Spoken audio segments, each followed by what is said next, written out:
Welcome, Beans Army, to another episode of the Less is More Sports Podcast, the social media and sports podcast. Matt, how much do you want to bet that Andy Reid woke up this morning and ate a McMuffin? I think he's more of a cheeseburger guy, but nobody asked me.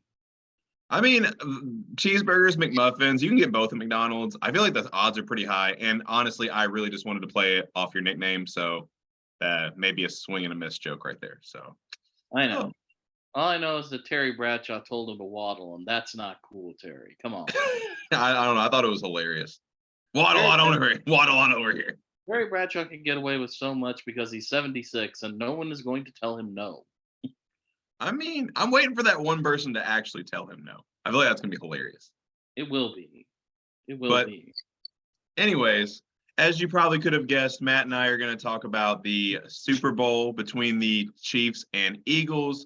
And the big storyline heading into the game was a podcast in which former NFL running back Arian Foster was on, who made a very, very bold claim that NFL games are scripted. So, Matt, after this game, are you any more of a believer of this theory, or do you not buy it at all? I thought that mostly Arian Foster was being satirical, but what I will say is that gave us some of the best memes of the year, and I'm very happy for it. Some of them hurt, like the Andrew Luck reading his script really hurt. That one stung. That one stung. Like Andrew Luck getting to the part where he has to lacerate his kidney, and it's the glass bones and paper skin guy from SpongeBob. It's just like that's not cool. But some of them were funny, like Antonio Brown when he reads what he has to do in the Buccaneers Jets game, and he's like, hmm. But no, I don't think this scripted stuff is fun. It helps angry fan bases get over bad losses and powerful losses. But no, it's not real. I mean, it's fun to think about. It's fun to speculate. We all have a conspiracy theorist in all of us, especially in the time of the UFOs being shut down by the government. We all have a little bit of conspiracy theorist in us, but no, it's not rigged. For every great NFL stories, there are 10,000 heartbreaking ones. And I don't think, well, I say this and I know the WWE exists. I would like to think that no one would sacrifice their body and their mind in that way, but I know better than to say that because I've actually seen people do that in wrestling, which is a lot less lucrative than the NFL is. So, but overall, no, I don't think it's rigged. I think that was a satirical bit from Foster that gave us some really good memes. So if this Super Bowl was scripted, then the director is freaking James Cameron, because that was such a great game that we got yesterday. So, but no, it was a very good game between two really good teams. And honestly, Matt, I thought the Chiefs were going to be hosed even before the game started, because we saw on social media the infamous curse of a fan actually getting a premature tattoo of the Yeah, Chiefs Super Bowl. And usually when that happens, the first time I've ever noticed it was that 2014-15 Kentucky Wildcats basketball team that was supposed to go undefeated that didn't go undefeated. I was the first one. And then we've seen it a couple other times throughout teams throughout the years, and it never usually ends well. So when I saw that, I was like, oh, Lord, this is not going to be good. But no, we were treated to a great game. I got to give it, and I got to give it to Andy Reid. I got to give it to Patrick Mahomes. I mean, Andy Reid, the adjustments that they made in the second half was just absolutely insane. And of course, and I think that's been the story of the playoffs, is just how Mahomes has been able to like will through that ankle injury and just lead his team to victory. And of course, when you saw that big run on that big conversion, and you see him and he's running for his life, and you could tell he is just in so much pain. And I think that the Chiefs fed off of that. And I think that was a big thing where they were able to come back and win the game. But anyways, as you all know, we are the social media and sports podcast, but that's really all we have for the social media aspect of it. Matt and I are just going to be fanboys for the rest of the time and talk about what we saw. So, Matt, overall, what were your thoughts on the game? I should have known like 2 weeks ago when I was talking to you about the trenches and how that was going to decide what happened in this game. That was going to end up being total bullshit. And it ended up being total bullshit because what really decided this game were the two quarterbacks and the Chiefs secondary in a way. After getting, like you said, after they got completely hosed in the first half, Kansas City's halftime adjustments, Steve Spagnuolo, they made the adjustments necessary to contain, but not prevent, the Philadelphia offense from having that kind of explosive half again. I mean, that's really impressive when you consider how many of those guys are young, or in the case of L'Jarius Sneed, they're coming off pretty serious injuries to stop them. And then, of course, you can't say enough about the quarterback duel we were all able to witness. I mean, the most touchdowns from a losing player, the highest amount of points scored from a losing team. It was just a really good game that was defined by two very good quarterbacks who defined the direction the position is going, which is big arms and mobility. And that's what's going to decide the NFL, what's going to make the NFL pop going forward are young guys with big arms and mobility. And if all the guys retiring didn't prove that enough, it just proved that like we're in for an exciting 10 years when these guys are going to battle each other out. And so I mean Patrick Mahomes could just retire right now. He could be abducted by aliens right now, which don't. Don't do that, aliens. Don't Please don't. leave Patrick Mahomes with us. But he could disappear off the face of the earth right now in the Bermuda Triangle, and he'd be a Hall of Famer, no doubt, first ballot. And he's only been a starter for 5 years. And I can't imagine what's going to happen when you add 5 more years to that tenure. Even if he never wins another Super Bowl, just racks up passing yards, racks up Pro Bowl selections. He'll just make the Hall of Fame on that alone. So, I mean, you can't say enough about that guy. He's just incredible. And Jalen Hurts, I feel like, answered a lot of questions doubters had about him. I mean, he had the only huge turnover of the game. Yes, he just literally dropped the ball, and Nick Bolton found it and picked it up. But the way he recovered from that says a lot about the kind of quarterback he is for your team going forward. The way he just led that methodical drive right down the field and scored after what could have been like a game-breaking decision for a lot of young guys in that situation. So I mean, it was a game where you just hate to see anybody lose, unless we're going to get to this, but somebody had to, and it came at the weirdest time in the weirdest way. So if you don't have any more thoughts about the quarterback play, let's just get to the elephant in the room here and say, should that have been called? I want to start by saying that I don't have more to say about the quarterback play, but I do want to talk about how you said that the battle in the trenches was bullshit, and I 100% disagree with that. Because how many sacks were there in this game, Matt? One. Combined. One. One. That is amazing play by both offensive lines. The Chiefs didn't pick up a sack the entire game, and not to mention the Chiefs, but the Chiefs' offensive line to me is the bigger story, because going into the game, that's what we were talking about, how the Eagles pass rush has one of the best, most historic pass rushes of all time, only behind the 84 and 85 Bears. And for them to only sack Mahomes one time. Now, it was a scary sack.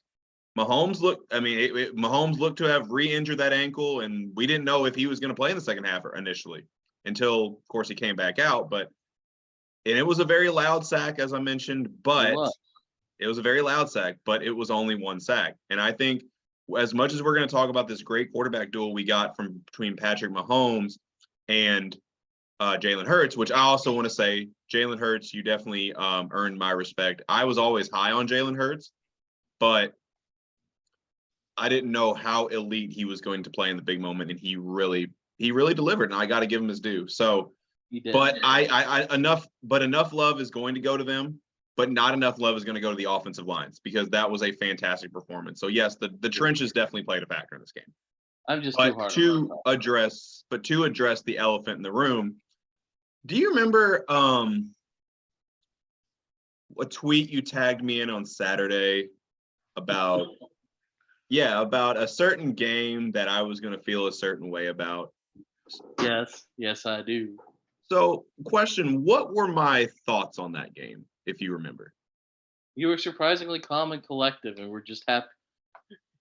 You were just happy that they didn't get blown out. Pretty much, yeah. But so here's my question, though. Okay. What were we mad about that call necessarily? About that call, the Duke call. Oh, the Duke call. I was talking about the pass interference call that ended the game. I know. I'm going somewhere with this. What were we mad about with the Duke Virginia call? It was rescinded. Is what I was mad about. If you're a referee and you call that, you stick with it. Don't issue a statement later saying we should have gone with our gut. Just stick with your gut. Well, I guess the answer I was more or less looking for is that they quote unquote let them play and they didn't make a call in the closing minutes. Whereas That's true too. in the Super Bowl, all I'm hearing is you don't make that call then. So my question is, if it's the right, but all of them are still saying that it was the right call, you just don't make the call at that time. So my question is, if it's the right call, how are the refs dictating the game? Your job as a referee is to make the calls that are there. So if it's the right call, clearly they didn't dictate the game.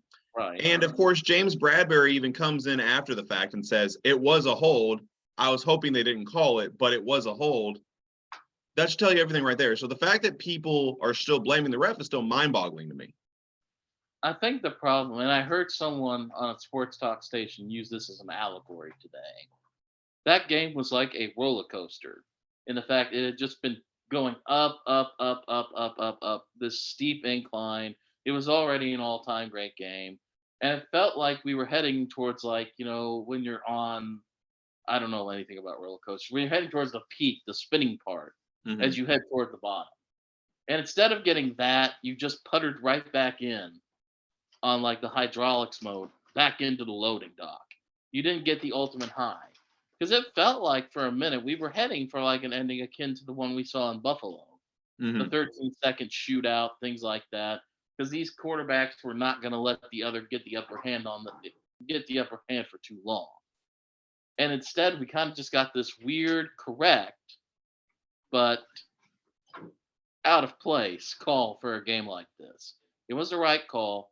And I think people are just putting their blame on the officials because we all wanted something a little bit more out of what happened. Not necessarily that the officials rigged the game or that the officials were terrible or that they should just let them play. It just felt like that game was so important and so intriguing. It should have been decided by something more than like a pass interference call and a couple of kneel downs. You know what I'm saying? Yeah, there should have been more like drama behind it. Like maybe let the Chiefs kick the field goal and then let Jalen Hurts have an opportunity to march down the field and see if he can make something happen. Yeah, that would have been more climactic finish. Yeah, you would have had a minute and about 15 seconds to go on that. And that would have been like one of the epic, like, will they drive for overtime moments. And instead, like I said, it was just a bunch of kneel downs and then a very feeble Hail Mary attempt with 5 seconds to go in the game. So I don't think I think people are just blaming the refs because it's convenient when we're all just a little disappointed that such a great game had to end on such a weird sequence of events.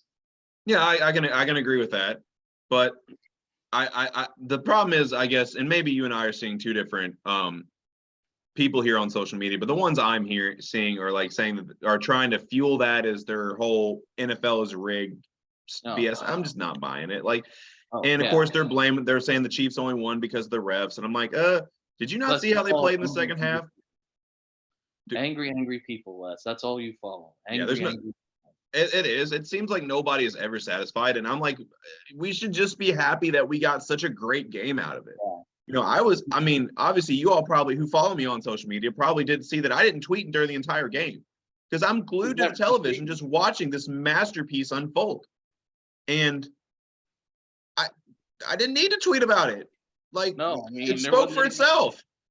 Then that was one of the more intriguing things about the game too, is that it was good, but it didn't really have a moment. You know what I'm saying? I would say Mahomes' run. That was the moment for me. But it's not a helmet catch. It's not 28-3. It's not the pick at the goal line. It's not even Von Miller sacking Cam Newton with the fumble recovery. It's a good play, but it's not like one I'm going to think about. Damn, remember when Patrick Mahomes scrambled for 15 yards? Maybe if his leg fell off, but That's a little dramatic. That's a little dramatic. I mean, just imagine that, though. The play onto the naked eye isn't that exciting, but given the context, it was because of what it symbolized. Yeah, but that's not what's going to be like on every like Super Bowl highlight reel that plays on Good Morning America every year. And last year's really didn't have one either. I mean, we haven't had like a very WTF Super Bowl moment in a while. I was like, because it's not like those happen every year. That's what makes them so special is that they don't happen Yeah. every Super Bowl. But it's just weird because usually those games are good, but we don't think about it in the context. We think of like this one, which is like, oh, that was a top 5 Super Bowl of all time. Hmm. Like I've seen some people call this a top 5 Super Bowl of all time, and I would agree with that. It might honestly, Matt, it might be my number one. but the other 3 and 4 I think of all have like a moment. And Hmm. this game doesn't have, in my view, and you're entitled to your thing with the run. In my view, it just doesn't have a moment as granados as any of the other games I'm thinking of. You know what I'm Hmm. saying? No, I get what you're saying. Yeah, I get what you're saying. I disagree, but I do understand what you're saying. I'm a theater person. I love the dramaticness of it all.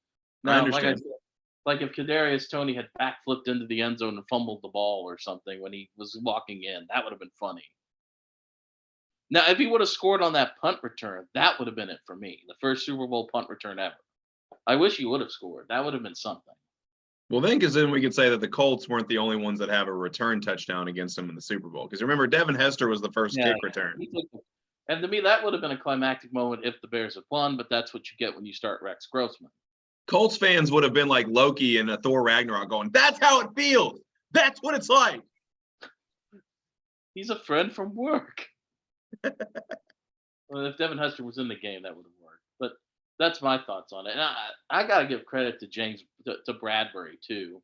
It takes a lot of guts in the moment to like accept the responsibility for it and like shut down like all the people who are screaming it's scripted and whatnot and just be like, I was hoping he wouldn't notice. It's the heat of combat. I made a mistake.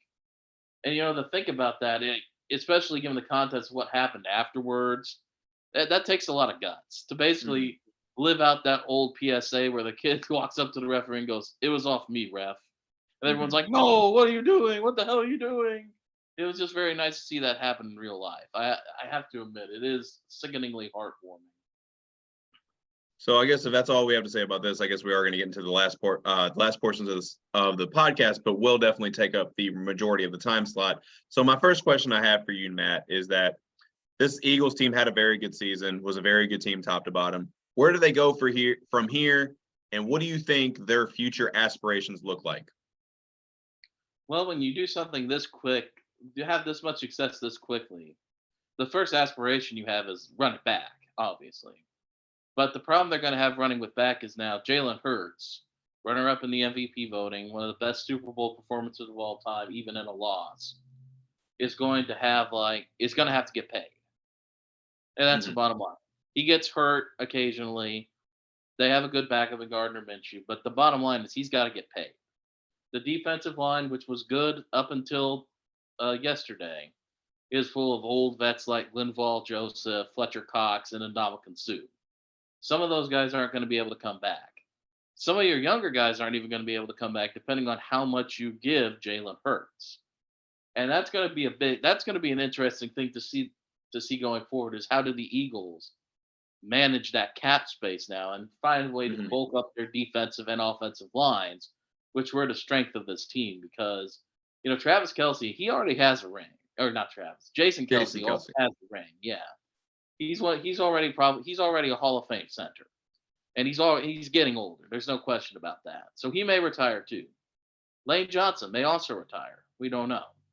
So you're going to lose the two things that made you the strongest and have to pay the third thing that made you the strongest. So it's going to be an interesting division of funds going forward for the Eagles.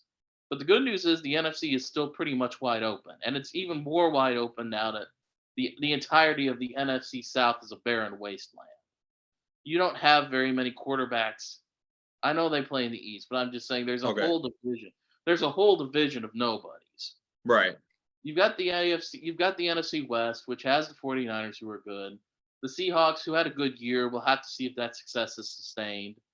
The Cardinals, who were always a mess in spite of having an all-star cast, and the Rams, who God only knows if Sean McVay will just decide to retire mid-season. And then you've got the East, which has Daniel Jones, but the Giants are going to have the same problems you are, which is paying him. And the Cowboys, who I expect will pretty much be the same team next year too, unless they make some huge moves. So that's the good news. Even if you don't rearrange your funds or you have to make some tough cuts. You still got the pieces there in a wide open conference to make it back. And I'm going to agree with everything you say, so I'm not going to add much, but I will say that Howie Roseman has given me faith that he can keep a good roster just because of the job he's done in the draft the last several years. So I'm excited to see this team going forward. But now to the part that's probably going to last the longest of the show. So, Matt, I did a little bit of searching. I watched an old episode of ours, and you, along with several others, were not sold on the Chiefs in the preseason. And my question is, a team that is in the midst of a quote unquote dynasty, a team with a great quarterback like Patrick Mahomes and a great coach like Andy Reid, why weren't a lot of people sold on this Chiefs team preseason? For the same reason we're not sold on Philadelphia next season. There's a lot of player movement in the modern league. They traded Tyreek Hill. We thought he was their best receiver. And I mean, Travis Kelce, just, I don't know who put the chip on his shoulder or if he just nailed it, he nail gunned to it himself. But just because we weren't high on the Chiefs doesn't mean we were like, oh, they're a bunch of bums. They're going to go 0-17, yada, yada, yada. It just meant it was going to be a bit of a rebuilding year. They were still going to make the playoffs and make some noise. And I mean, that's just it. You have a lot of player movement. I mean, they lost Tyreek Hill, which was probably the best thing that ever happened to Patrick Mahomes because he had to learn to maneuver the ball better or work in other receivers. And the reason why you don't pick the same team for the Super Bowl every year is the same reason LeBron never wins the MVP every year. You just got to pick somebody different. It would be boring as hell if I just got on and say, "Oh, the Chiefs have Patrick Mahomes, they're going to win." That would just be a boring podcast. I can apply the same logic to Aaron Rodgers and Tom Brady in the NFC. Oh, they've got Tom Brady and Aaron Rodgers. Packers and Buccaneers. You pick your favorite. So I think it's the same reasons why we're not sold on Philadelphia. There's just a lot of player movement going on. You never know what the cap situation is going to be. Patrick Mahomes is 17% of the Kansas City cap going into this year. And while they still have a lot of weapons. You see how the other teams around them tooled up. And nobody could have predicted the whole Russell Wilson is going to go down in flames situation. Yeah, that was wild. Yeah, that was wild. That was wild. So it was like, oh, the Broncos and Chiefs could be a fun rivalry. The Broncos and Chargers could be a fun rivalry. Even the Broncos and Raiders may be a little bit fun. I don't think anybody was exactly like, oh, Kansas City, they're not even going to finish 500, except for Bart Scott. But Bart Scott's opinions are always weird. So I always take that with a grain of salt. So I think the problem, it's like I said, it's like picking LeBron to win the MVP every year. You just have to pick somebody different because you want to talk about something different. And not even Patrick Mahomes is calling this a dynasty yet, and I think he's wise to do that. No, he's 100% wise to do that. Wait till it's over. Yeah, wait until the ride's over. Because you remember how many other That's why I said it in quotation marks. You remember how many other dynasties we're supposed to have? The Seahawks dynasty, the Rams were a dynasty that just never really panned out. And you're already doing better than both of them. You've got 2 rings. Mm-hmm. So I think that's very prudent and wise for him to say, is just giving it up and leaving it to time and history and great roster construction. And the thing that's scary, Les, is like this was a retooling year for Kansas City. They had a lot of cap issues. They had a lot of younger players. And now they've got a bunch of draft picks and a little bit more cap space. So they're going to be adding guys. They've drafted very well. They could have another phenomenal draft class. This retooling year where they won the Super Bowl could easily propel them to it next year in a tough AFC. But like I said, I don't know the reason why is just because you never know how a team will react to retooling. Because you could have a Patrick Mahomes just adjusting by throwing to different receivers, or you could have a horrible Russell Wilson meltdown situation where you just add or remove a guy from a situation and everything goes to pot. I want to start by saying that I was one of the few people that were not ready to give that AFC West crown or take that AFC West crown away from the Chiefs. And I was also one to say that exactly what you just said, losing Tyreek Hill was going to cause Mahomes to grow as a quarterback and become more methodical. But I think overall, the point you made is very valid. But given everything that's said and what's happened, I think all that being said, I want to start by saying that I guess I do see a lot angrier people on my feeds than you do, because I was seeing more people, and not just randoms on Twitter, like other beat writers saying that the Chiefs might miss the playoffs, that the AFC West is too loaded, that Mahomes is going to be nothing without Tyreek Hill. And that's what I was seeing. Like, and to me, putting all that together, this makes this run like even more special. Because, okay, they're not going to come out of the AFC West, right? Well, they were the number one seed in the AFC. Mahomes isn't going to be anything without Tyreek Hill, right? Well, he won MVP. We get to the playoffs, and the Bengals are the hottest team in the AFC. The Niners are the hottest team coming out of the NFC. And then, of course, you have the Eagles, who are the best team all year long. And you're like, well, they're not going to come out of the AFC. Joe Burrow owns Patrick Mahomes. He's his daddy. We'll see y'all in Burrowhead. And then we're like, being stupid. Oh, 100%, but it still counts. And, of course, he gets through the AFC. And he does it on a bad ankle, no less, willing his team to victory. And, of course, you get to the Super Bowl. I mean, obviously, they're not underdogs by much, but they're underdogs nonetheless. And the narrative is that Philly is the better team top to bottom. He re-injures his ankle going into the first half, only to come back out and will his team to victory again. And it's just, to me, this is very storybook-ish. And it goes to show that you can't count this guy out. You know, we said it for years. You can never bet against Brady. Now Brady's retired. You can't bet. The new guy is Mahomes. You can't bet against him.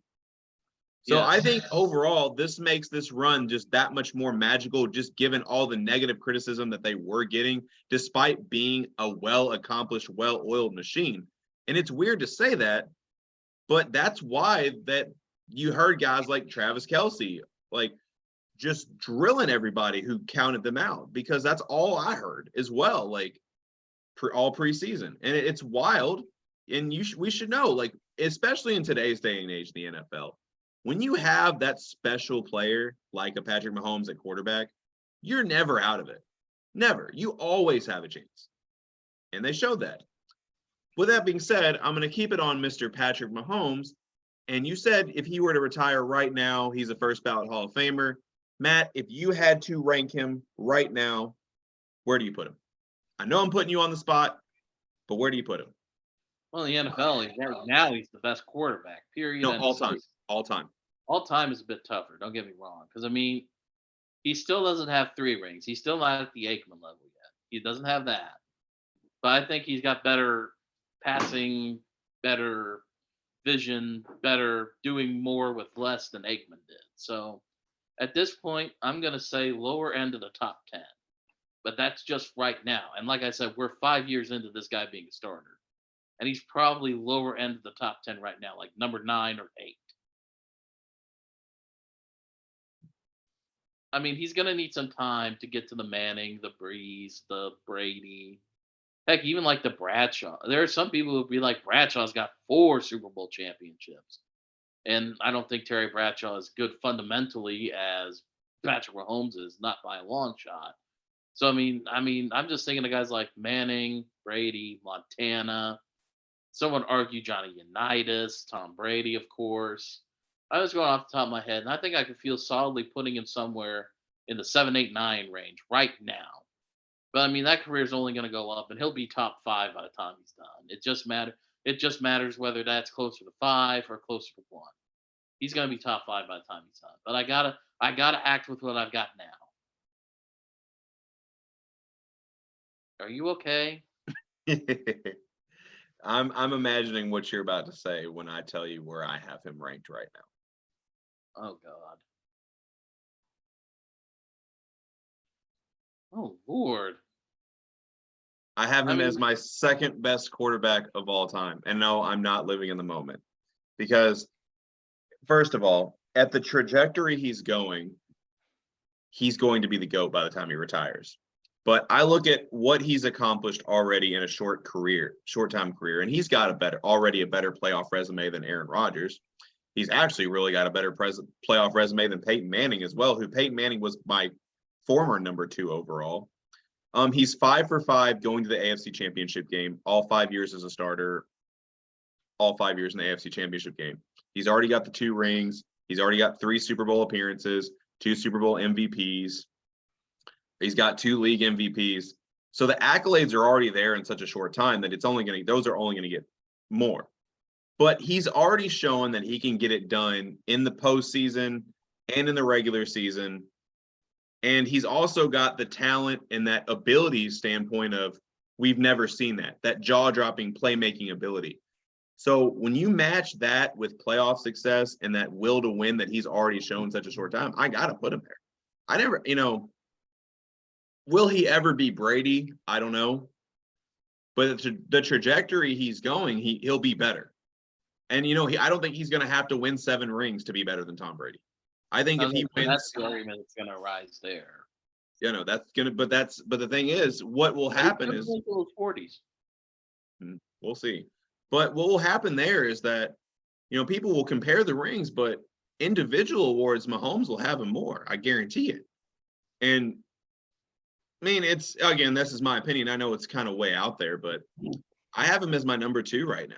And he continues to impress me. And one thing I do have to get off my chest is that I'm tired of hearing how much better his supporting cast is than other quarterbacks.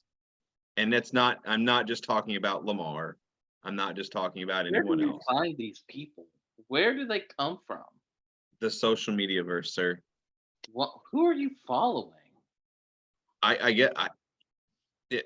Yeah. Yes, Kelsey is probably the second best tight end of all time right now. He could be the first. Oh no, he's who do you have as number 1? I'm going with Gronkowski now. But I want to see by the time he retires, I think that Kelsey will pass him, no question. Here's a hot take. I don't even think Kelsey's the best tight end in the league right now. That's going to be interesting to see going forward. You can't argue. I mean, how many records in the playoffs does that guy have? But my point being, Les, is I agree with you. Because, he had Tyreek Hill for a while. Tyreek Hill was great. He's got Travis Kelce. But I don't think anybody's clamoring for McCole Hardman to be in the Hall of Fame. No one's clamoring. Juju. No one's claiming Juju. No one's claiming Sky Moore as of right now. And the thing is, we want to talk about how good of a team, and the people that say that stuff, like how good of a team he's been on, the Chiefs the last 30 years have 1 playoff win before Mahomes took over at quarterback. The 30 years prior to him being the starting quarterback for the Kansas City Chiefs, they had 1 playoff win. Yeah. Now, 5 years as a starter, they got 2 Super Bowls and 5 AFC Championship appearances and 3 Super Bowl appearances. Yep, pretty good. Rest my case. You're not going to convince me, especially the fact that us knowing what we know and that Mahomes' supporting cast really isn't as good as some people like to make it out to be. It's good. I'm not shading anybody. It's good. But the people I listen to, those angry people on social media that I listen to, they treat it like Mahomes has an all-decade team behind him. He doesn't. No. And that's the thing. You're not going to convince me that Mahomes' supporting cast is so much better to where the fact that he's already accomplished head and shoulders above the rest of his peers. You're not going to convince me that. Yeah. The only way you might be able to convince me of that is just because, once again, going back to the thing, the lines are very good. The defensive line has Chris Jones and Frank Clark. The offensive line has Creed Humphrey, who's very good, Joe Tooney, who's very good, and other guys. But, that's just about as much as the Colts had with Peyton Manning when they beat the Bears. They had Freeney, they had Mathis, they had some good old linemen. That's about it. On Orlando Brown Jr., I forgot about him.